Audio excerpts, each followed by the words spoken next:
Բարելույս, բարելույս հարգելի ժողովուրդ, բարև երկիր, բարև ազգ, այս առավոտ բարլուսով շատ արագ մի թեմայի վրայով անցնենք, որը վերաբերվում է հաշվետու և անհաշվետու իշխանավարմանը, որի դասական օրինակը երեկ ազգային ժողովի հարևանությամբ Ալեն Սիմոնյանի, ազգային ժողովի նախագահ և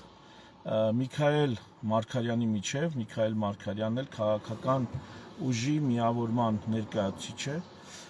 նրանց միջև տեղի ունեցած, այսպես ասած, կոնֆլիկտի, բախման, չգիտեմ, վեճի մասին, եւ ինչն է հետաքրքիր, որ այս վեճը մենք հնարավորություն ունենք, մեզանից շատերն էլ երևի տեսել են արդեն, հենց տեսանյութով, մեր աչքով տեսել ենք, մեր ականջով լսել ենք եւ ժամեր անց Ալեն Սիմոնյանը դրա մասին այսպես հաշվետվություն է ներկայացնում, կարծես ներկայացնում է ինչ-ինչոց է եղել եւ հիմա այն ինչ մենք տեսել ենք, գիտենք եւ կարելի է ստուգել փաստերով եւ այն ամենը ինչ պատմում է Ալեն Սիմոնյանը։ Այս երկուսը իրար հետ համադրելով մենք կտեսնենք, թե ընդհանրապես մեր իշխանությունները, իսկ ազգային ժողովի նախագահը դա փոքր մարդ չի, խոսքը Ալեն Սիմոնյանի անձին չի վերաբերվում, այլ ազգային ժողովի նախագահի պաշտոնին է վերաբերվում, ահա տեսնենք, թե ինչպես են մեր իշխանությունները իդեմս ազգային ժողովի նախագահի ներկայացնում եղելությունը, իրողությունը։ Սա ինչով է շատ կարևոր, իհարկե զարմանք չի բացահայտում չի, բայց հատկապես այն մարդկանց, ովքեր դեռ համակրում են ԿՊ-ին կամ ինչ-որ հույսեր են, ակնկալիքներ ունեն ԿՊ-ի հետ, ազնիվ մղումներից ելնելով, լավ կլինի, որ այդ մարդիկ տեսնեն, թե ինչ զուգահեռ իրականություններում են ապրում իրենք, իրականությունը եւ իշխանությունների պատկերացումները։ Եվ ինչքանով են նրանք կյանքի մոտ կամ կյանքից կտրված, ինչքանով են նրանք տարածության եւ ժամանակի մեջ կողմնորոշում եւ ինչքանով են ապակողմնորոշված եւ ինչքանով են շարունակում մեզ ապակողմնորոշել։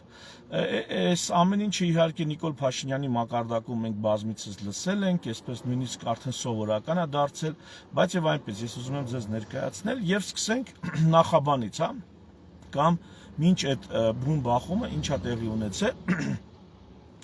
Մինչ այդ բախումը 2 օր շարունակ քաղաքական պահանջ կար ազգային ժողովի բոլոր խմբակցություններին նամակով դիմել են քաղաքական ուժը, համահայկական ճակատ անունով, դիմել է քաղաքական ուժը եւ խնդրել, համահայկական ճակատի մեջ մտնում են զոհված եւ անհետ կորած զինծառայողների հարազատները, մարտական անցյալ ունեցող անձինք, 44-օրյա պատերազմի մասնակիցներ եւ ընդհանրապես քաղաքականությամբ հետաքրքրված եւ քաղաքականապես ակտիվ քաղաքացիներ, ու այդ մարդիկ շատ կիրթ, շատ գրագետ ձևակերպել են իրենց պահանջը հետեւյալ կերպ. դիմել են ազգային ժողովի 3 խմբակցություններին էլ, թե ԿՊ-ին, թե Հայաստան Դաշինքին, թե Սերժ Սարգսյանի падգամավորներին, անունը չեմ հիշում, դիմել են եւ խնդրել են հրապարակել քննիչ հանձնաժողովի 44-օրյա պատերազմի մանրամասները քննող հանձնաժողովի զեկույցը, որը արդեն իսկ պատրաստ է եւ ինչ-ինչ անհասկանալի եւ գուցե նույնիսկ ոչ այնքան օրինական կամ ոչ այնքան իրավական հիմքերով արխիվացվել է, չի հրապարակվում։ Այսինքն տարիներ շարունակ հանձնաժողովը աշխատել է, մարդիկ սպասել են, անկախ նրանից ինչ պիտի ինձ հրապարակվի, ճիշտ է, սխալ է, մարդիկ սպասել են նյութերին, որպեսզի ծանոթանան այն նյութերին ու նամակում դիմում են, ասում են, եթե պետական գաղտնիք կա, այդ հատվածները կարող եք չհրապարակել, իսկ մնացած հատվածները, որոնք հանրության սեփականությունն են եւ ըստ էության ազգային ժողովի պարտավորությունն է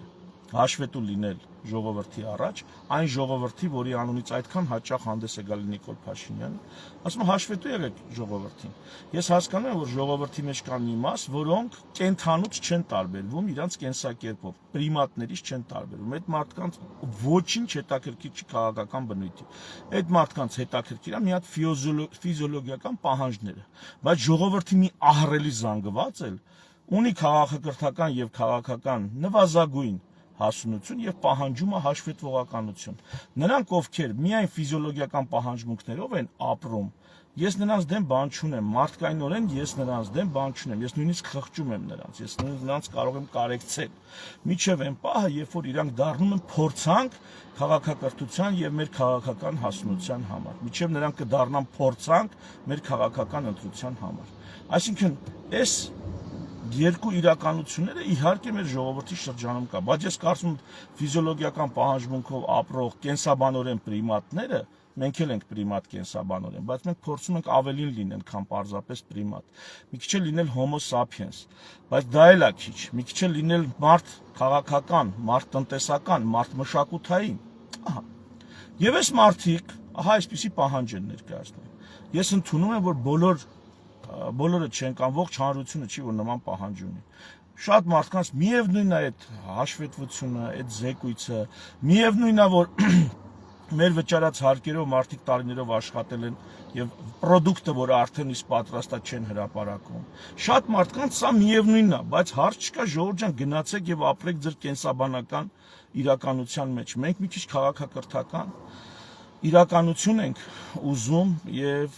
ահա այդ մարդիկ ներկայացրել են այդ նամակով եւ 2 օր շարունակ այդ մարդիկ ազգային ժողովի այսպես դռների մոտ, ցանկապատի դռների մոտ սպասել են падգամավորները, որոնք դուրս են եկել, հատ-հատ այդ падգամավորին դիմել են, այսինքն հերիք չի նամակով են դիմել, մի հատ էլ անհատապես ամեն մեկին խնդրել են, բացատրել են, ներկայացրել են, ասել են այս զեկույցի հրապարակման հարցը քննարկեք։ Եվ ինչա տեղի ունենում։ Ազգային ժողովում հատկապես ընդդիմադիր,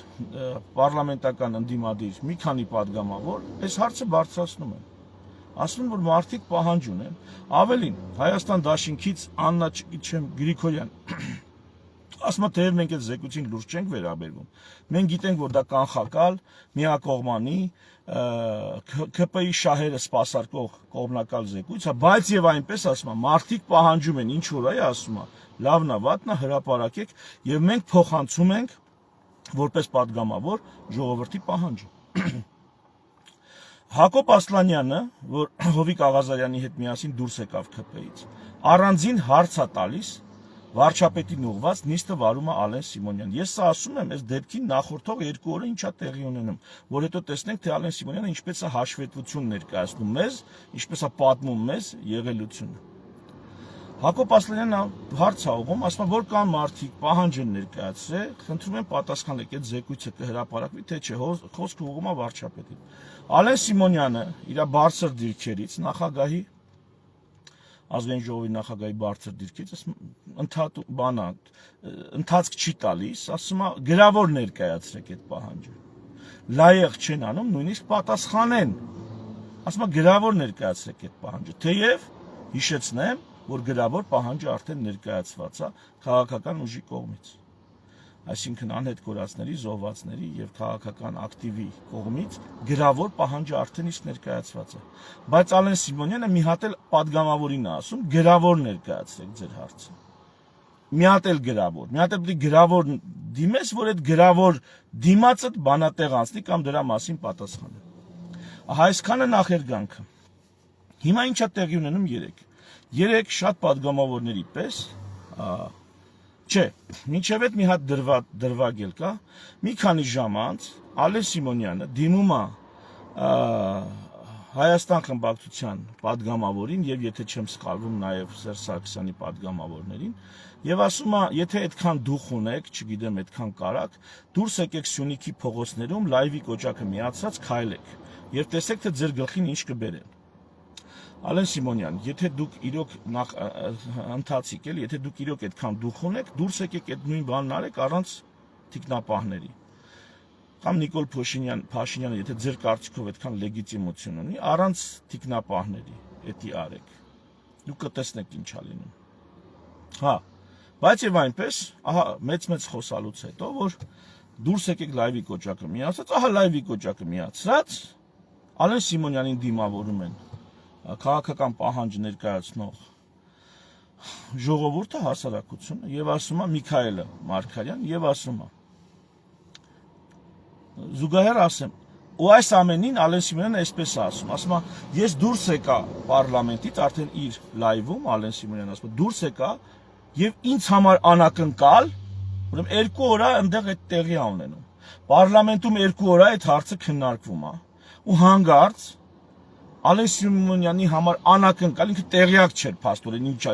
պարլամենտի նախագահն է։ Անակնկալ ասում է, այսպիսի հարցեր պարզվեցին։ ահա իրականությունը, 2 օր շարունակ նույն հարցը քննարկվում է եւ հաշվետվությունը։ Ասում է ինձ համար անակնկալ։ Միքայելը մոտենում է։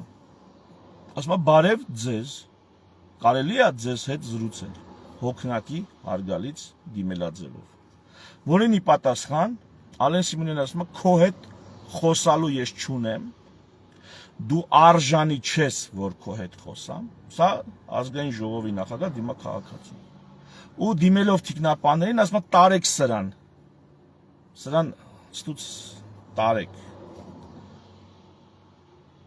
Այս փաստը տեսանյութով երևում է։ Հիմա Ալեն Սիմոնյանն ասում է. ինձ մոտեցավ ոմն մի կա, որին ծանոթ եմ համացանցից եւ իմ երեխայի հանդեսի ժամանակ ինչ որ լայվ է արել։ Ու անցնում առաջ, այս էր իր հաշվետվությունը։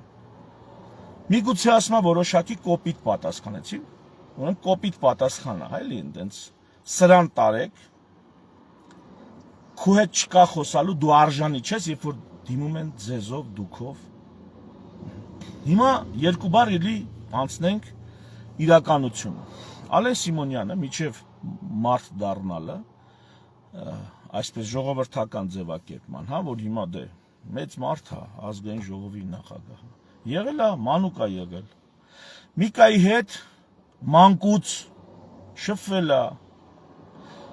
որքան գիտեմ նույնիսկ ֆուտբոլ են խաղացել իրար հետ մարդիկ։ Հետագայում Ալեն Սիմոնյանը շոու բիզնեսում փորձել է ռեալիզացվել։ Իսկ Միկան, Միքայել Մարգարյանը, պրոդյուսեր է, ինքն էլ է շոու բիզնեսում։ Այսինքն նրանք իրար բազմաթիվ անգամ առիթներ են ունեցել, հավասարը հավասարի նորմալ շփումներ ունենալ, բայց Ալեն Սիմոնյանը այս ամեն ինչը իր հաշվետվության մեջ իհարկե չի ներկայացնում։ Նա ընդհանրապես ներկայացնում, որ ինչ-որ իր երեխայի միջոցառման հետ կապված ինչ-որ մի կան լայվ արել։ Ես փորձեցի ճշտել այդ ինչ լայվ է եղել, այդ ինչի մասին է խոսքը։ Եվ ահա թե ինչի մասին է խոսքը։ Միկան ասեցի պրոդյուսեր է։ Եվ որևէ որոշակի դպրոցում միջոցառման կազմակերպիչն է հանդիսանում, ենթադրում եմ պատասխանատուն է հանդիսանում։ Եվ միջոցառումը սկսելուց, հա, այդ միջոցառման մեջ մասնակցում է նաև Ալեն Սիմոնյանի երեխան։ Եվ միջոցառումը սկսելուց 15 րոպե առաջ ոստիկանությունը կանչում է Միկային եւ ասում է ավտոմեքենա կայանա տեղից հանի։ Կայանել է ավտոմեքենան, մարդը գործ է անում։ Ասում են հանի ավտոմեքենա, ասում է ինչի համար։ Ասում է գալիս են աստվածները, այսինքն Ալեն Սիմոնյանը պիտի գա եւ այնտեղ մեքենաներ պիտի չլինեն, ինքը պիտի այսպես կենտրոնում է, եթե չեմ սխալվում Պուշկինի դպրոցում, Պուշկինի անվան դպրոցում, կենտրոնում է իրադարձությունները տեղի ունենում։ Միկային ասում են մեքենա թանի, Միկան ասում է լավ, մեքենաս հանեմ, որտե կանգնացնեմ, կենտրոնում այսպես կցանում է, 15 րոպեից էլ միջոցառումը սկսում է, եթե ես հիմա մեքենաս հանեմ, ունգրեմ կենտրոնով մեկ ման գամ, թե որտեղ կայանեմ, միջոցառումից հետ կմնանք, ամբողջ ծրագիրը պրավալ կգնա։ Ավելին ասում է, պիտի որ Ալեն Սիմոնյանը գոնե իր երեխայի խաթր հասկանա, որ չի կարել իր երեխայի միջոցառումն է փչացնում իր ամբարտավանությամբ, փառասիրությամբ, փառամոլությամբ։ Ոստիկաններն անդրդվելի են, կանչում են էվակուատոր, որ Միկայի մեքենան պիտի հանեն։ Իրանց չի հետաքրքրում, ոչինչ չի հետաքրքրում։ Կա շեֆի գալու պահանջը եւ կա որ պետքա մեքենան տեղից հանվի, որովհետեւ էլ եմ ասում, շարքային քաղաքացին ով է, որ մեքենա կայանի միտեղ, որտեղ պիտի գա ու կայանի կամ չգիտեմ, իջնի ազգային ժողովի նախագահ։ Այս շարքային էմպերաշկի ուտող, կուկուռուզ ուտող, այդ սովորական շարքային մեր իշխանավորը իրականում տեսեք թե ինչ է լինում։ Իդեպ Ալեն Սիմոնյանի հետ մի այսպիսի օթում կախված լուր էլ կա, եթե պետք է ավելի ստույգ կարամ ճշտեմ մանրամասներով ասեմ։ Ալեն Սիմոնյանը դպրոց է գնում, այդ չգիտեմ որ դպրոցն է լինում, եւ դպրոցի տնօրենը չի դիմավորում։ Եթե չեմ սխալվում, որպես ծնող է գնում, դպրոցի տնօրենը չի դիմավորում, չի ներկայանում։ 3 ամիս հետո այդ տնօրենին առանց որևիցե լուրջ հիմնավորման ազատում են աշխատանքից։ Այսինքն դու ով ես, որ աստվածներին տեղը չես բերում։ Սա իմիջայլոց որպես օթում կախված լուր։ Հիմա ասենք բուն Միկայի թեմային։ Միկան որպես վերջին միջոց, որպես ծայրահեղ միջոց, լայվա միացնում եւ ասում է ժողովուրդ ջան, հիմա ես ցենց սիտուացիայի մեջ եմ, այս մարդու խաթր ինձ ասում են մեքենատ հանի ու իմ ամբողջ գործը պիտի պրավալ տան։ Իմը հələ հեչ, բա երեխեքի միջոցառում։ Այդ լայվից հետո Միկային հանգիստ են թողնում։ Այսինքն դա հարց է լուծում, հանգարցակի, պարզվում է, որ կարա մեքենան մնա այդտեղ։ Բայց սա, ինչպես ժողովրդական տերմիններով ասած, Ալեն Սիմոնյանը գցում է թոքերը։ Միկայի նկատմամբ աբիդան այդպես պահում է։ Թե դու քանի գլուխ լնես, որ քո հանրային ակտիվությունը, Facebook-ի տված հնարավորությունները, խոսքի ազատությունը, ժողովրդավարական կենսակերպն ու մշակույթը օգտագործես ու չենթարկվես իմ բռնակալական պահանջին։ Սա Ալեն Սիմոնյանը մեր հարգելի սիրելի ազգային ժողովի նախագահ գցում է թոքերը։ Եվ ահա թե այդ պահին ինչա Ալենի մեջ զարթնում նորից ու ինքը իր լայվում դրա մասին ակնարկեց, բայց չպատմեց, թե այդ ինչ ա եղել, որ ձեր երեխայի միջոցառման ժամանակ Միկան լայվ ա մտել։ Այդ ինչ կապ ունի երեխան, միջոցառումը, Միկան, ինչ կապ ունի, որ դուք ահա ընդեղից իբր թե ընդեղից գիտեք Միքայել Մարգարյանին։ Իբրև թե ընդեղից գիտեք, ոչ, ընդեղ կա ձեր ամբարտավանության ամենամեծ խոցելիությունը։ Դուք ուզել եք մի բան անեք ու եղել ա քաղաքացի, որ չի հպատակվե ձեր կամայական պահանջին։ Հիմա ահա իրականությունը կամ իրականությանը մոտ նյութը, տրամաբանությունը եւ ահա Ալեն Սիմոնյանի պատմությունը, որ համացանցից եմ ես նրա մասին իմացել, որ անձնական կյանքում նա շոու բիզնեսում բազմաթիվ փորձեր արել կայանալու եւ այդպես է չի կայացել, գիտեք։ Իսկ որ փորձեր արել, դա էլ գիտեք։ Տեսանյութեր կան, որտեղ ինքը որպես դերասան է իրեն փորձում ռեալիզացնել, դա էլ գիտեք։ Միքայել Մարգարյանն էլ որ պրոդյուսերը, այսինքն այդ աշխարհից է, այդ ոլորտից է, ըստ էության տունը դրանով է պահում, այդ գործով է պահում, դա էլ գիտեք, ստուգելի փաստեր են։ Ըստ էության բոլորն էլ գիտեն, շատերը գիտեն լավ, ով էլ չգիտի, կարա ճշտի իմանա։ Եվ ահա այս կետից հետո դույով դիմելով եւ արժանի չես քո հետ խոսելու։ Այդտեղ Միքայելը արդեն դույով ասում է, իսկ դու արժանի ես։ Արդեն դիմում է, եթե ես արժանի չեմ, սրան տարեք, իսկ դու արժանի ես։ Ու ասում է դու արժանի ես, որ բանտում զարթնես։ Դու պիտի բանտում զարթնես։ Ստեղ արդեն սրվում է զրույցը քաղաքացու եւ ազգային ժողովի նախագահի միջև, որին ի պատասխան նա այնտեղից է մունատ գալի, այսինքն հələ որ մունատը, սա այստեղից է մունատ գալի, որտեղ խոսքի մեջ արդեն սրան եւ այլ, այսինքն դուք լսեցիք մի քանի բանա կուլ տալի ու չի սկզբից ինքը լինում։ Իսկ այն որ քաղաքացին մոտենում է ղեկավարին ու դա պրովոկացիա է, դա էլի մենակ բռնատիրություններում կարա տես բան լինի, որ դա պրովոկացիա է, այսինքն դիմելը պաշտոնյային հաշվետու լինել, դա պրովոկացիա է։ Այդ մենակ այս երկրի էլի եմ ասում են պրիմատների մոտ կարա լինի, ովքեր բիոլոգիական կյանքից են կողմ որևիցե մի այլ կյանք չունեն, ֆիզիոլոգիական պահանջմունքների բավարարումից անդին, ինչը բնորոշ է բոլոր կենդանիներին։ Դրանից ավել ոչինչ ունակ չէ։ Պրովոկացիա է։ Հետո Ալեն Սիմոնյանը շարունակում է իր եթերում, որ հետո նա պրովոկացիա արեց, հետո նա պրովոկացիաների շարք էր։ Հələ մեկ արեց, փաստորեն դուք դուրս եկեք, ես ինչ խեղճ ելնեք դուք, պրովոկացիաների շարքա։ Բա որ Աննա Գրիգորյանին ասում եք լայվի կոճակը միացած քայլեք Սյունիքով, չեք մտածում, որ մի երկու պրովոկացիա էլ ընդե կարա լինի։ Բանը հասնում է նրան, Նիկան Արայով է դիմում ազգային ժողովի նախագահին, երբ որ նա այս աստիճան այսպիսի արարքներ է թույլ տալի, արա բառն է օգտագործում, ինչին ի պատասխան Ալեն Սիմոնյանը ասում է արան պապատ է։ Ընդունենք, որ սեռական բնույթի հայհոյանք չի, բայց ըստ մեր մենտալիտետի դա արդեն սրբությանն է սկպնում, ինչը ովքեր գիտեն, ովքեր չգիտեն, ասեմ, որ նույնիսկ հայհոյանքից ավելի մեծ բան է, եթե սրբությանն է սկպնում։ Այսինքն կարող ես մարդուն հայհոյել հնարավոր բոլոր հայհոյանքները, դա մի աստիճանի վիրավորանք է եւ ավելի բարձր աստիճանի վիրավորանք է, ըստ 5 արգերի, լավ, այսպես ասած հին պանյացյաների, ավելի բարձր կարգի հայոյանքը, երբ որ սրբությանն ես վիրավորում։ Դա արդեն բարձր կարգի հայոյանք, եւ այս հին պանյացյաների սա բավականին ավելի անընդունելի է եւ ավելի այսպես քննադատելի է։ Ասում է Արամ Պապատա, ինչին ի պատասխան մի կան սեռական բնույթի հայոյանքը հասցնում արդեն այսպես ասած սրբությանը վերաբերվող։ Ինչին ի պատասխան Ալենն ասում, ստեղից կողքից մյուս ակտիվիստներն են արդեն սադրում, ըստ Ալեն Սիմոնյանի սադրում եւ Միկայի ձեռքերը ոլորում տանում են բաժին։ Այս ինչքան որ հասցրել եմ ճշտեմ, դա եմ պատմում։ Իհարկե քրեական հոդված, խոլիգանություն։ Սկսում են երկար բարակ գրել, որ դու սենց պատմի ոնց ա եղել, ինչ ա եղել։ Այդ մի երկար բարակ ժամերով գրելու արդյունքում ամբողջ համացանցում տարածվում է տեսանյութը, որտեղ պարզ երևում է ով ինչ ասեց եւ ում արարքից հետո ինչը հաջորդեց։ Եվ այդ ժամերի ընթացքում, երբ որ տեսանյութն է տարածվում, պարզվում է ոստիկանությունում, շեֆական զանգերներ իրանց հերթին, պարզվում է, որ շարը, ախպեր ջան, մենք չենք կարող սարքենք այս գործը, այս շարը արդեն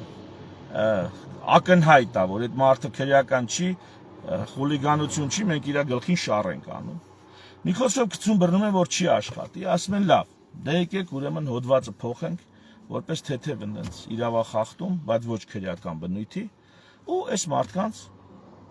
Միքայելից բացի էլի մարդ են տարածել, այս մարդկանց ազատ են արձակում։ Դրան զուգահեռ պիտի հետևի, ես ասեմ արդեն։ Իմացեք, որ վարկաբեկման, այսինքն ճիշտը կա։ Քաղաքացին ունի ճիշտ, ունի իրավունք։ Հիմա ինչ պիտի անեն, որ այս իրավունքից շեղեն, վարկաբեկող ինչ որ բաներ են ասելու։ Ես սպասեք, ինչպես Արցախցի աղջկան մետրոյի դեպքով սկսան վարկաբեկող բաներ, ինչ որ դա այսպես պոլիտ տեխնոլոգիա է, քաղաքական տեխնոլոգիա է, պիղծ տեխնոլոգիա է։ Հա այդպես պետք է են անելու։ Մի խոսքով մարդկանց ազատ են արձակում եւ Ալեն Սիմոնյանը լայվ է դուրս գալի պատմում է թե ինչպես իրեն սադրեցին։ Սա իրականության եւ նրա լայվը լսեք, տեսեք հաշվետվողականության միջև տարբերությունը։ Ես համոզված եմ, որ այս նույն տարբերությունն է լինելու նաեւ պարլամենտի այդ զեկույցի մեջ։ Ինչ ա եղել պատերազմը, մեր աչքով տեսած, մեր ականջով լսած եւ ինչա հանդես զեկույցում զետեղված կամ եզրահանգումները, որոնք այնտեղ արվելու են։ Ես համոզված եմ, սա է իրականության եւ մեր իշխանությունների հաշվետվողականության դեպք։ Թե ես կարծես կենցաղային, միջանձնային կոնֆլիկտ է ես տեղ նկարագրում, բայց ես ուզում եմ, որ մենք տեսնենք, թե քաղաքացու ինստիտուտը պարլամենտի ղեկավարի ինստիտուտի հետ ինչպիսի հարաբերության մեջ է գտնվում եւ ինչքան այսպես ցավալի եւ ողբերգական է մեր վիճակը, ելիմ ասում, բարձր քաղաքակրթական հայացքով դիտելիս։ Սրան զուգահեռ Նիկոլ Փաշինյանն այնտեղ հարցազրույց տալիս, որից մի բան եմ էլի ուզում ֆիքսել էթնիկ զտման նրանց ծրագրերի շրջանակում, անընդհատ խոսելով փախածները, իդեպ սկզբում փախածները նրանք էին, ովքեր Նիկոլին մեղադրում են Արցախը հանձնելու մեջ, հետո պարզվում է, որ հա իդեպ այդ կտրվածքով ամբողջ Արևմտահայաստանից եկածներս, ու իմ տատերի եւ պապերի մեծ մասը Արևմտյան Հայաստանից եկած են, հա, Էրզրումից, Վանից, այս փախածներն են, էլի։ Հələ Էրզրումցիները այդքան չէ, վանեցիները փաստորեն մենք փախածներ ենք, ամբողջ Հայաստանը, ամբողջ էս Հայաստանի մեծ մասը մենք փախածներ ենք։ Հիմա պարզվում է, չէ, մենք չենք փախածները։ Փախածները այն ղեկավարներն են, որոնք Արցախի ղեկավարն են, որոնք փաստացի թարսի պես փախած չեն, բանտում են։ Այսինքն նրանք էլ, աչքից լույսը չեն, եթե անկեղծ նրանց շատ ասելիք կա, բայց այս պահի դրությամբ մարդիկ Բաքվի բանտում են եւ Բաքվում դատվում են։ Փաստորեն փախածներ իրանք են, բայց թարսի պես էլի փախած չեն։ Ուրեր թե փախած լինեին, ասենք։ Ուրեր թե փախած լինեին, բայց փախած չեն թարսի պես։ Մի խոսքով, այս ինչա ուզում Նիկոլ Փաշինյանը եւ շեշտելով, որ բանա չեն կռվել, այս չեն արել, այն չեն արել, դա ագին լուրջ առանձին թեմա է, կռվել են, չեն կռվել, ինչի պետք է կռվեն, ինչի չկռվեն։ Մենակ մի բան ասեմ, ժողովուրդ նպատակ է դրած վարկաբեկել մեր ազգի պատմության էջերի փառքը, հերոսականությունը եւ նպատակադրած արդարացնել մեր իշխանությունների անփառունակ կառավարումը եւ խայտառակությունը, ռազմական դրության եւ պատերազմ վարելու գործում։ Այս է խնդիրը։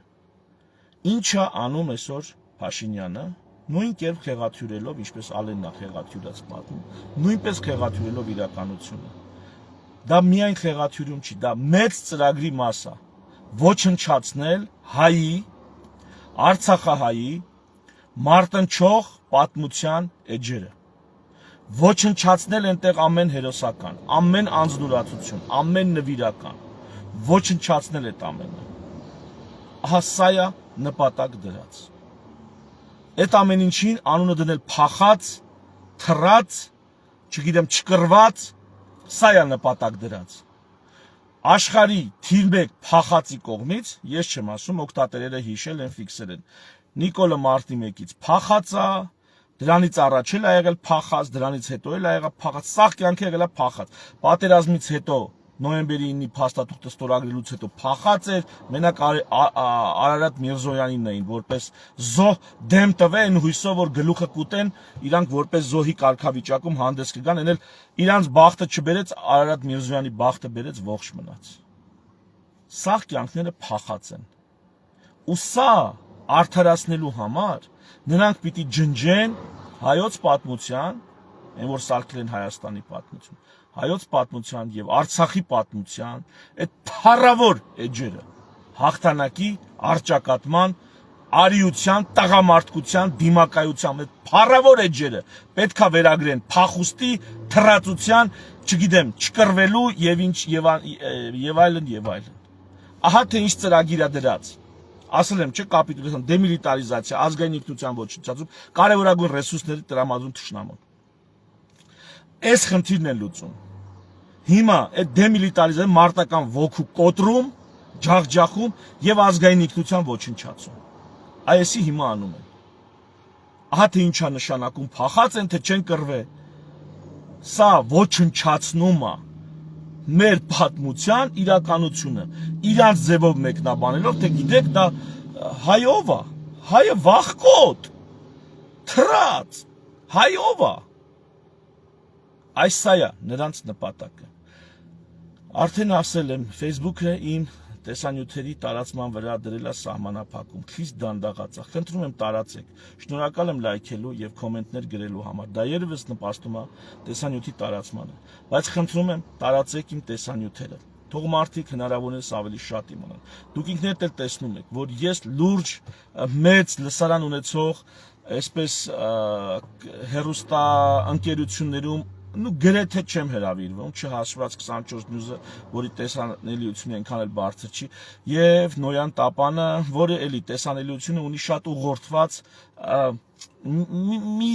ոճի մարդիկ են նայում, որոնք այդքան էլ իմ խոսքի, իմ տրամաբանության, այսպես գնահատողը չեն, հա, լավ տենց ասեմ։ Խնդրում եմ տարածեք, Facebook-ը միակ ռեսուրսն է, որով ես հաղորդակցվում եմ ձեզ հետ։ Ինչքան հնարավոր է, շնորհակալ կլինեմ, եթե այս տեսանյութը տարածեք։ Տարածեք այնքան, քանի չեն բլոկե, քանի չեն փակե, ինչը էլի ասում եմ, եթե այսպես շարունակվի, գիտեմ, որ դրանք մի բան անելու են։ Ну, այսօրվա համար թերևս այսքան։ Առաջիկայում կպատասխանեմ բոլորին դեմ եմ նախաձեռնությանը մեր միանալու թերություններին եւ առավելություններին, հատկապես այն մարդկանց քննադատությունը հաշվի առնելով, ովքեր եւ բարեկամ են, եւ մեր լավն են ուզում, եւ երկրի լավն են ուզում, եւ մեզ համակրում են, եւ կարան մեզ ընկեր լինեն կամ արդեն իսկ ընկեր են։ Իրանց քննադատությունները ես լսում եմ, ձեր ցավը տանեմ, ես ճիշտ եք ասում, 99%-ով ձեր բոլոր դիտողությունները ճիշտ են, բայց ես դրանց կպատասխանեմ մի ուրիշ ուղիղ եթերով, այս պահի համար թերևս այսքանը, հիմա գնում եմ նաև գործի։ Ի տարբերություն ազգային ժողովում վերընկած, պարգևավճար ստացող, ձրի ու ոչինչ չանող, որևիցե լուրջ օրենսդրական նախաձեռնություն չանող մարդկանց, ես եւ իմ ընկերները մենք այս ակտիվությունը, մեր քաղաքական ակտիվությունը անում ենք մեր հաշվին, մեր հալալ քրտինքի հաշվին, մեր ընտանիքների հետ անցկացրած ժամանակից կտրելով կամ ընդհանրապես այդ ժամանակը վերցնելով եւ քաղաքական ու հանրային ակտիվությանը տալով։ Խնդրում եմ կիսվեք այս նյութերով, Գնահատեք մեր արածը ընդամենը մի կոճակ ստեղծելով։ Թերևս այսքանը։ Շնորհակալություն ուշադրության համար, միշտ նոր հանդիպում, լավ օր եմ մաղթում բոլորիդ։